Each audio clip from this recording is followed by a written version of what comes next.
When speaking about a large franchise like Dark Souls, it can be difficult to tell sometimes whether the author had a clear idea of where he was going to take the story. There is, however, some interesting evidence that suggests that Miyazaki had a good idea of how the story was going to evolve, from all the way back to Dark Souls 1 even. One such detail is in Gwyn's name during his boss fight at the end of Dark Souls 1. The idea of a Lord of Cinder was only presented to us in Dark Souls 3. A Lord of Cinder is someone who has sacrificed themselves to the first flame, giving themselves as kindling to the fire to perpetuate the Age of Fire, to keep it going for just a little longer. While most individuals who undergo this process are completely consumed by the fire, a Lord of Cinder is someone who is powerful enough to withstand the fire. They are not consumed by it, but the fire permanently changes them. And what is Gwyn's name in his boss fight in Dark Souls 1? Gwyn, Lord of Cinder. So even though this concept wasn't really a thing back in Dark Souls 1, there we have it.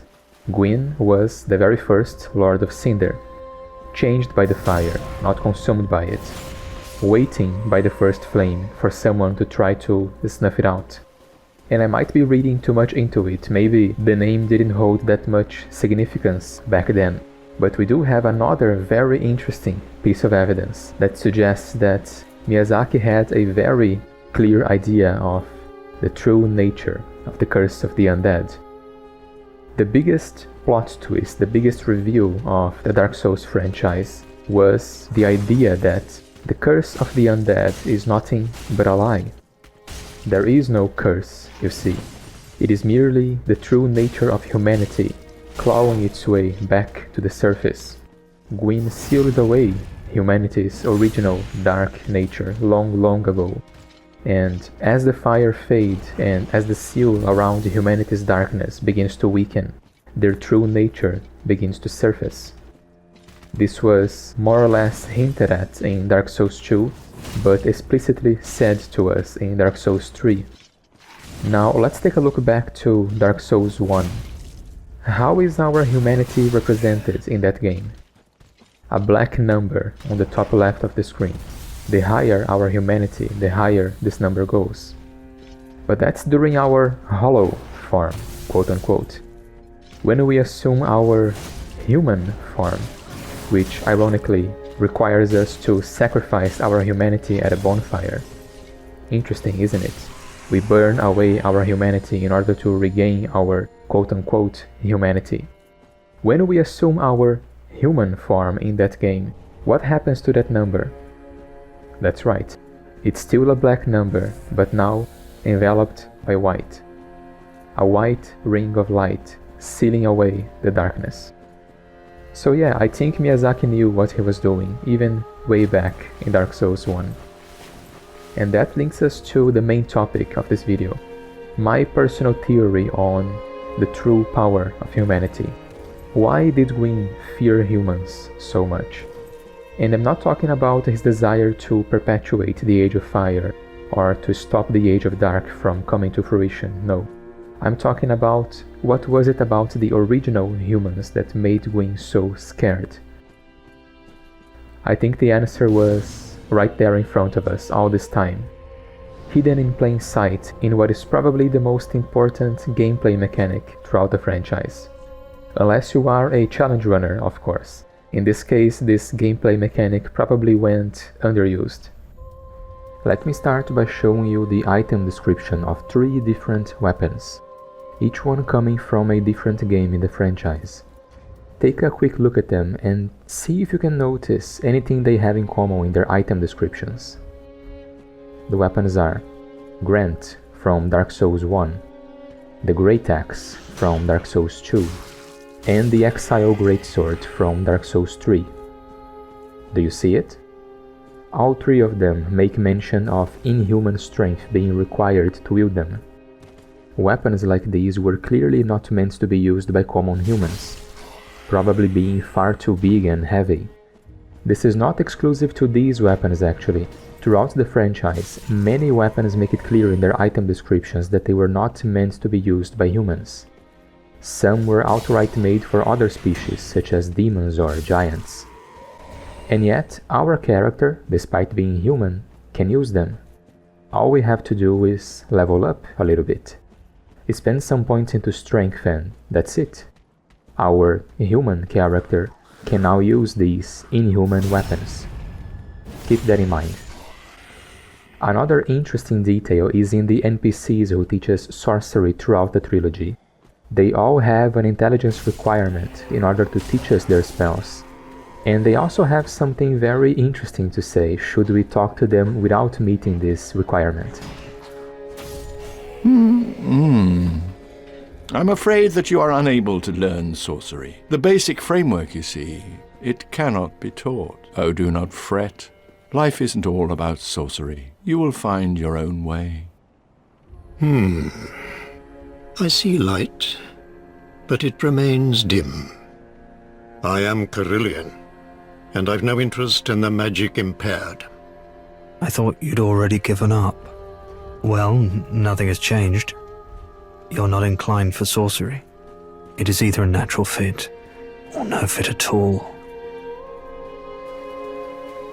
Perhaps it isn't as explicit in Dark Souls 2, but Dark Souls 1 and 3 make it very clear. In the world of Dark Souls, magic isn't something one can learn through effort alone. As Logan said, the basic framework cannot be taught. You are either born with the talent to learn sorcery, or you're not. And if you don't have this natural talent, this base intelligence, there is nothing you can do. No amount of training or studying will allow you to learn sorcery. This is how humanity works in the world of Dark Souls, or at least the idea of humanity created by Gwyn. But our character once again can defy that idea. All that it takes is to spend some levels in intelligence, and now we can learn sorcery. How curious is that, to have these ideas firmly established about humanity, that only a few select humans can wield colossal weapons or learn magic, but then have our character able to very easily break that idea and do whatever they want. All it takes is to level up. And how does our character level up? With souls. White souls, to be more specific. Souls of light. That, I believe, is the power of the Dark Soul, the power of humanity. Humans, in their original form, could feed on white souls to become more powerful. They were, perhaps, capable of becoming indefinitely more powerful, depending on how many souls they would feed upon. And that was the power sealed away by Gwyn with a Ring of Fire. He gave humanity a new form, a weak, feeble form, incapable of wielding great weapons or great magic, incapable of feeding on souls to become stronger. But, as we know, Gwyn's seal is directly linked to the first flame. Once the flames begin to fade, this Ring of Fire, later known as the Dark Sign, becomes visible on the human's body, indicating that the seal is growing weaker. As the seal weakens, humanity's true nature begins to surface, something which was called the Curse of the Undead later on, in another attempt to fool humanity. And as humanity's true nature comes to surface, so does their ability to feed on souls to gain power. Knowing this, it's no wonder why so many humans go hollow. Feeding on souls is in their nature. It's what gives humanity strength. But this nature was neglected for who knows how long. Once the seal weakens and humans are confronted by their true nature, some can't withstand the sudden change and go mad, becoming undead creatures with an insatiable hunger for souls, perhaps due to their natural instinct of using souls to become stronger. So there you have it. The power of humanity is leveling up, spending souls to become more powerful. A power which is only available to us in these games because they all take place at the end of the Age of Fire, which keeps being restarted with each game. If my theory is correct, then humanity's fate is even more ironic than we thought initially. Humanity has been fooled by the gods into forgetting their true nature, then fooled again into relinking the fire with traditions such as the chosen undead or the true monarch prophecies, and then fooled one final time into bringing the Lords of Cinder back to their thrones so that they may link the fire instead. And our characters are able of performing these tasks precisely because of their power as humans. The chosen undead, the bearer of the curse, and the Ashen One gain power through their journeys by absorbing souls, so that in the end they may become worthy kindling to the first flame. That is, if you choose the Link the Fire ending. And there is also another thing to consider. Maybe the original humans couldn't die. We see some of that on Manus. He was presumably dead and buried for a long time, or as dead as the original Dark Lord can be. But when the sorcerers of Ulasil found his body and began experimenting on it, he woke up and went mad, violently mutating all surrounding humanity in the process. So, as it turns out, he wasn't as dead as everybody had thought. Perhaps death was yet another weakness given to humans by Gwyn in this new artificial form built for them, which really fits into the narrative of the three other lords banding together to, well, screw over humanity. Gwyn orchestrated the whole idea. The Witch of Izalith crafted the Ring of Fire which would seal away humanity's darkness. As others have pointed out before, in the images we see of the Dark Sign, it does look like the Ring of Fire we see is written in Chaos language or whatever language they used to speak in Izalith. As for Nito, he was the Lord of Death, so perhaps he gave humanity's new artificial form the ability to die.